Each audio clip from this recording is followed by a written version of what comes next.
Salom qadrli tomoshabinlar. Bugun men siz bilan shunday muhim bir mavzu haqida gaplashmoqchimanki, bu har biringizga so'zsiz tegishli.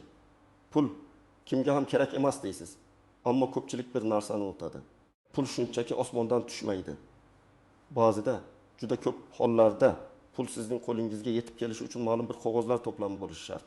Agar bu hujjatlar bo'lmasa, nafaqat daromadingiz, balki sizga tegishli bo'lgan barcha imtiyozlar, nafaqalar, hatto meros ham sizdan uzoqlashib ketishi mumkin. Bu juda jiddiy.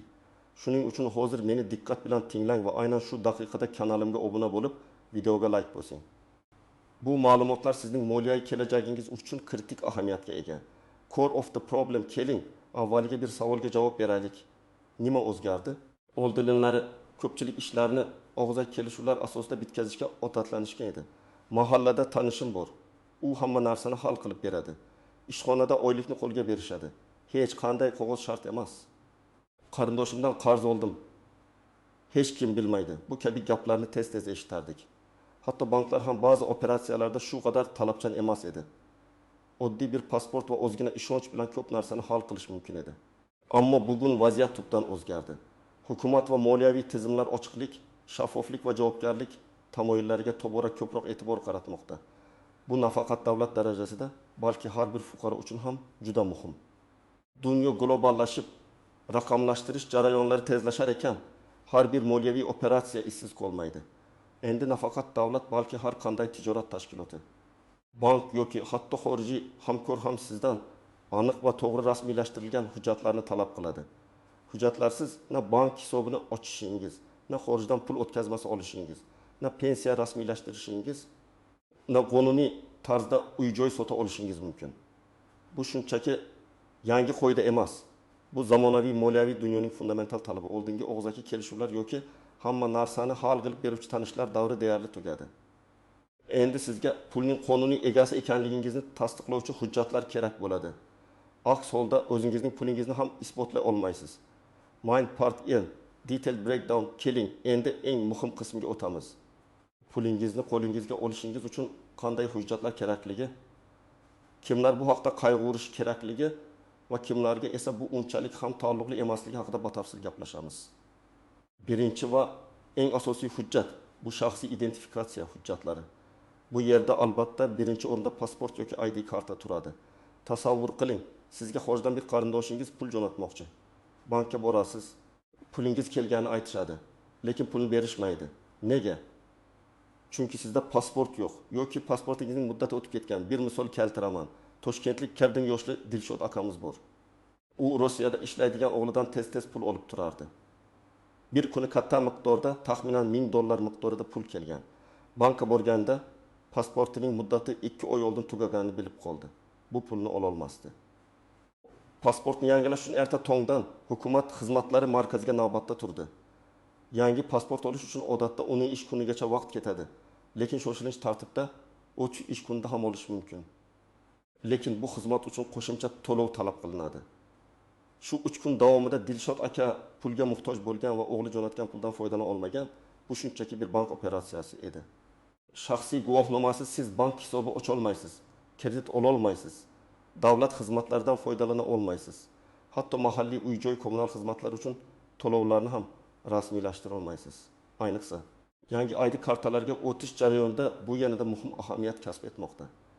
Agar siz 16 yoshdan oshgan har qanday fuqaro bo'lsangiz, shaxsiy identifikatsiya hujjatlaringizning doimiy ravishda amal qilishini va yangilangan bo'lishini ta'minlash sizning zimmasizdagi asosiy vazifadir. Agar sizning ID kartangiz yoki pasportingiz muddati o'tgan bo'lsa, u qog'oz shunchaki plastik yoki karton parchasi xolos, huquqiy kuchga ega emas. Demak, siz moliyaviy operatsiyalarda shaxs sifatida tan olinmaysiz. Bu har bir fuqaroga tegishli. Ikkinchi turdagi hujjatlar. Bu mehnat faoliyatiga oid hujjatlar. Bularga mehnat shartnomasi, mehnat daftarchasi, hozirda mehnat elektron tizimi va soliq identifikatsiya raqami kiradi. Tasavvur qiling. Siz bir necha yil davomida bir tashkilotda ishladingiz. Oyligingizni har oy naqd shaklda oldingiz. Hech qanday shartnoma tuzmadingiz. Siz shunchaki direktorning qo'l bolasi edingiz. Yillar o'tib pensiya yoshingizga yetdingiz. Pensiya olish uchun sizdan rasmiy mehnat staji talab qilinadi. Ammo sizda hech qanday hujjat yo'q. na mehnat daftarchasida yozuv, na elektron mehnat tizimida qayd. Siz shunchaki ish stajini isbotlay olmaysiz. Bu holda sizga pensiya tayinlanmaydi yoki juda oz miqdorda nol sta asosida tayinlanadi. Bu haqiqiy fojia. Farg'onalik bir ayolning misoli bor. U 7 yil davomida xususiy korxonada tikuvchi bo'lib ishlagan. Oyligini har doim qo'lma-qo'l olgan. Ish beruvchi unga rasmiy shartnoma qilmagan va soliq to'lamagan. Pensiya yoshiga yetganda u bu 7 yil stajini isbotlay olmadi. Hozir u minimal pensiya oladi. Chunki davlat ishi staji juda oz edi. Uning 7 yillik mehnati shunchaki yo'q bo'lib ketdi. Chunki rasmiy hujjatlar yo'q edi. Kimlar xavotirlanishi kerak? Har bir ishlayotgan fuqaro, rasmiy ish joyiga ega bo'lgan har bir kishi. Sizning mehnat shartnomangiz borligiga, u rasmiy ravishda ro'yxatdan o'tganiga va siz uchun ijtimoiy to'lovlar amalga oshirilayotganiga ishonch hosil qiling. Soliq identifikatsiya raqami, ya'ni ISTIR, har qanday moliyaviy operatsiya soliq to'lash, pensiya va nafaqalar olish uchun muhim. Agar siz o'z-o'zini band qilgan shaxs bo'lsangiz ham, sizning daromadingiz qonuniy ekanligini tasdiqlovchi hujjatlar, masalan, o'z-o'zini band qilganlik guvohnomasi va soliq to'lovlari kvitansiyalari juda muhim. Ular bo'lmasa, kelajakda bankdan kredit olishda yoki moliyaviy muassasalarda daromadingizni isbotlashda qiynalasiz. 3-turdagi hujjatlar, bu moliyaviy operatsiyalarga oid hujjatlar. Bularga bank hisob varag'i raqami, pul o'tkazmalari kvitansiyalari, soliq deklaratsiyalari kiradi. Aytaylik, siz qimmatbaho buyum sotdingiz, masalan, mashinangizni. Pulni naqd oldingiz. Bankka kiritmoqchi bo'lsangiz, bank sizdan pulning manbasini so'rashi mumkin. Agar sizda savdo shartnomasi yoki pul kelib tushganini tasdiqlovchi boshqa hujjat bo'lmasa, siz katta miqdordagi pulni bank hisobingizga o'tkaza olmaysiz. Chunki banklar pul yuvishga qarshi kurash choralarini ko'radi. O'zingizning pulingizni ham tasdiqlay olmaysiz. Yoki siz tadbirkorsiz, onlayn savdo qilasiz. Mijozlaringizdan pul kartaga kelib tushadi.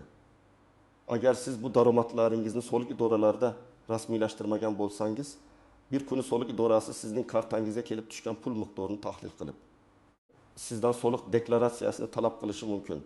Agar sizda daromadlaringiz qonuniy ekanligini tasdiqlovchi hujjatlar, masalan, cheklar, shartnomalar, fakturalar bo'lmasa, sizga katta jarimalar solinishi yoki hatto jinoiy javobgarlikka tortilishingiz mumkin.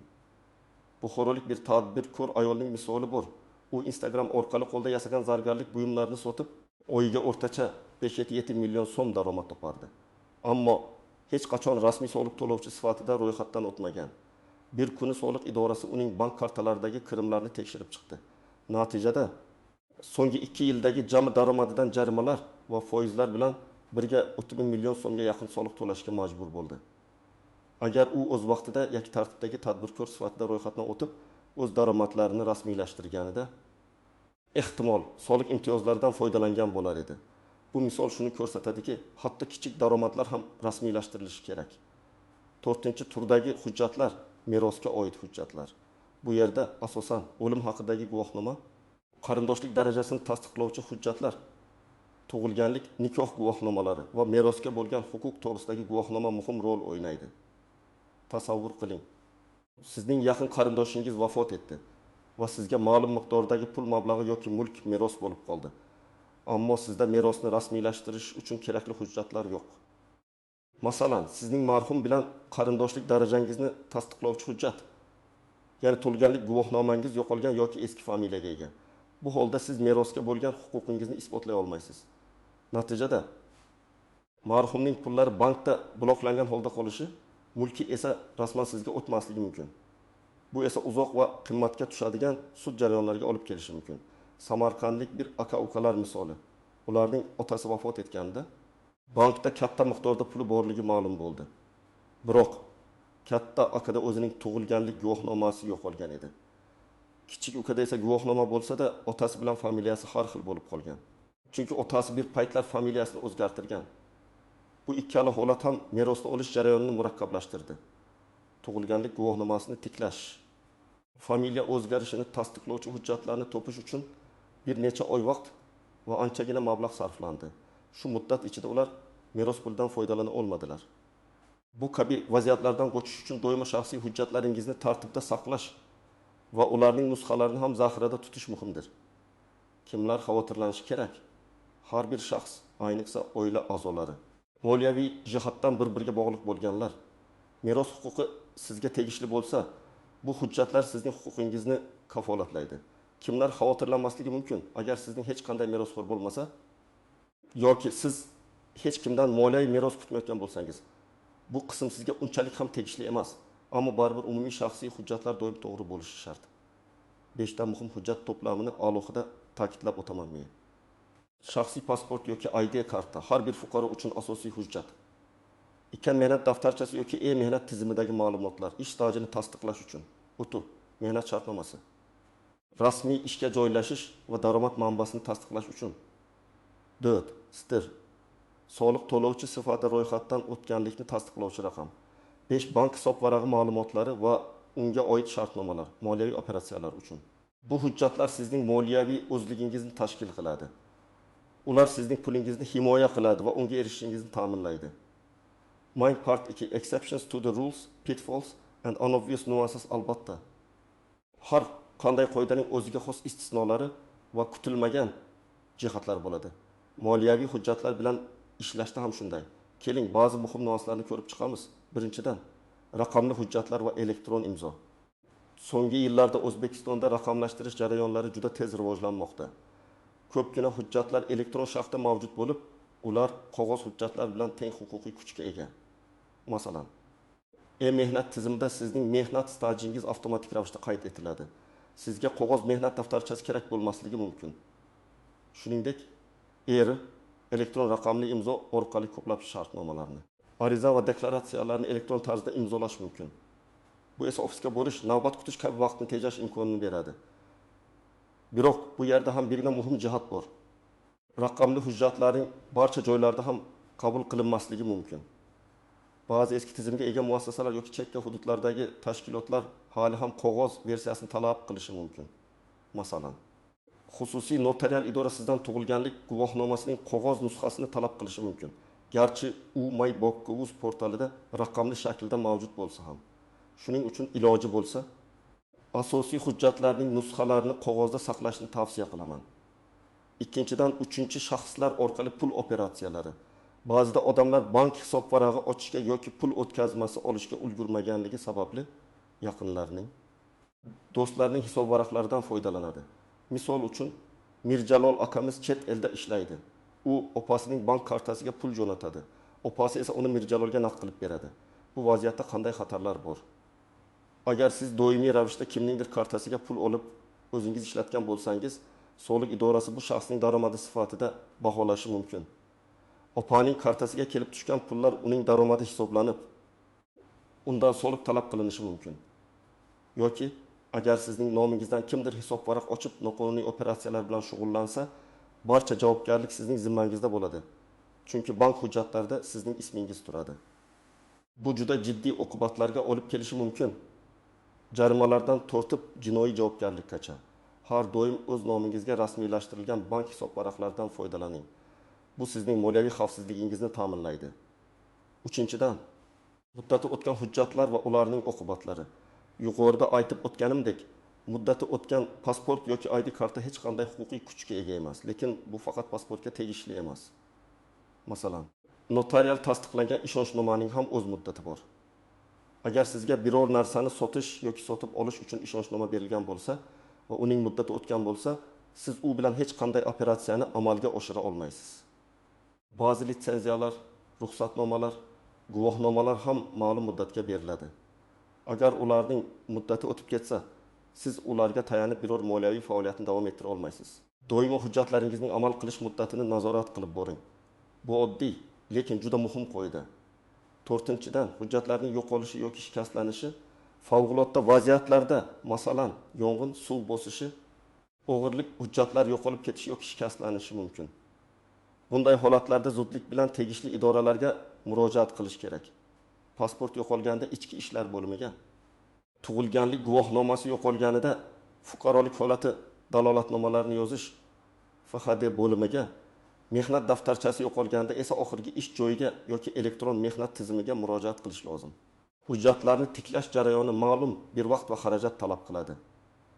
Shu davr mobaynida siz barcha moliyaviy operatsiyalarda cheklovlarga duch kelasiz.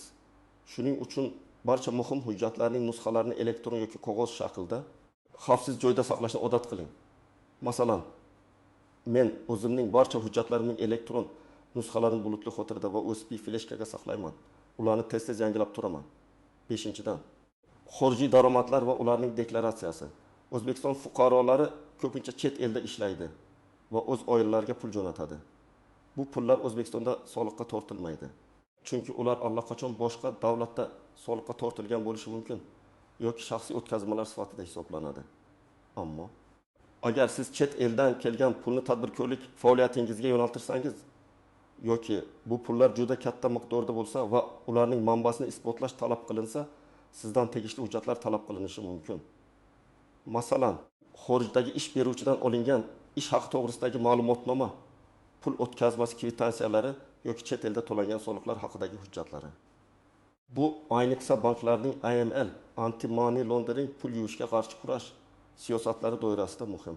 Agar sizning kartangizga doimiy ravishda chet eldan katta miqdorda pul kelib tushsa va siz bu pullar O'zbekiston qonunchiligiga muvofiq daromad emasligini isbotlay olmasangiz, sizga savollar tug'ilishi mumkin. Shuning uchun xorijdan kelgan har qanday pul oqimining manbasini tasdiqlovchi hujjatlarni saqlash juda muhimdir. Practical advice. Specific steps on what the viewer should do. Endi, aziz do'stlar, men sizga bu borada nima qilish kerakligi haqida aniq va amaliy tavsiyalar beraman. Bu harakatlar ro'yxati bo'lib, sizning moliyaviy barqarorligingizni ta'minlashga yordam beradi. 1. Hujjatlaringizning haqiqiyligini va amal qilish muddatini tekshiring. Qadam 1. Pasportingiz yoki ID kartangiz va barcha muhim shaxsiy hujjatlaringiz. Nikoh guvohnomalari qo'lingizda bormi va ularning muddati o'tmaganmi? Hozirroq tekshiring. Qadam 2. Agar muddati o'tgan bo'lsa yoki yo'qolgan bo'lsa, zudlik bilan davlat xizmatlari markazlariga DXM murojaat qiling. Pasport uchun sizga eski pasportingiz, agar mavjud bo'lsa arizangiz va davlat boji to'lovi kvitantsiyasi kerak bo'ladi. Odatda yangi pasport 10 ish kunida tayyor bo'ladi. Shoshilinch tartibda esa 3 ish kunida. Qadam 3. Agar sizning ma'lumotlaringizda xatoliklar bo'lsa, masalan, familiya, ism, ota ismi noto'g'ri yozilgan bo'lsa, FHDY organlariga murojaat qiling va tuzatish kiritilishini talab qiling. 2. Mehnat faoliyatingizni rasmiylashtiring va tekshiring. Qadam 1.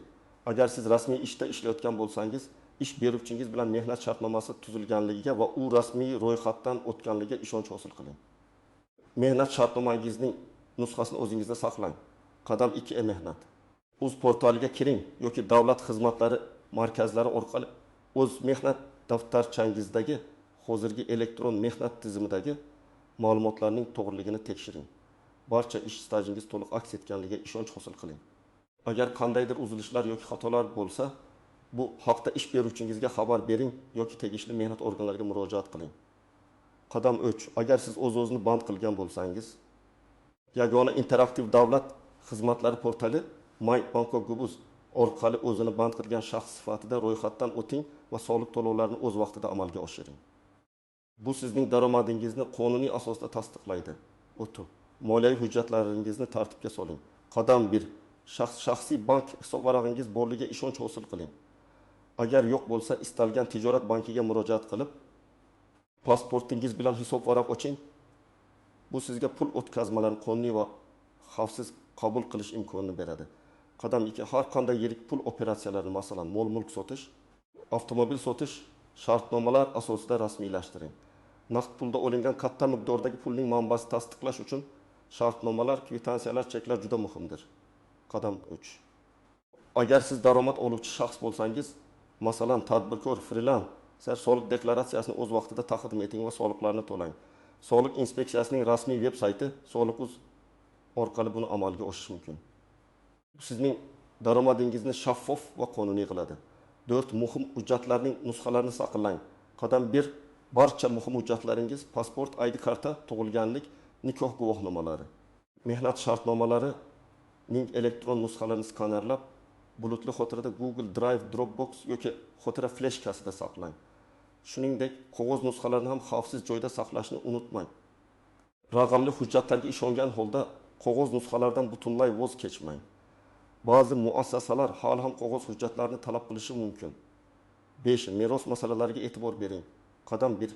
agar sizda meros masalasi turgan bo'lsa, barcha qarindoshlik darajasini tasdiqlovchi hujjatlar, tug'ilganlik, nikoh guvohnomalari tartibda ekanligiga ishonch hosil qiling.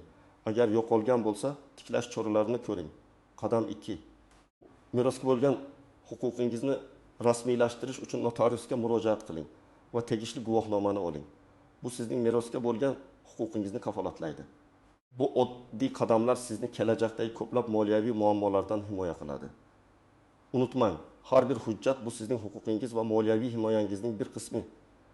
Collusion and final hook xulosa qilib aytganda, bugungi dunyoda pullarning kelishi va sizga tegishli bo'lishi uchun ma'lum bir qog'ozlar, rasmiy hujjatlar hal qiluvchi rol o'ynaydi. Bu shunchaki bürokratiya emas, bu sizning moliyaviy xavfsizligingiz, huquqingiz va kelajagingiz kafolati.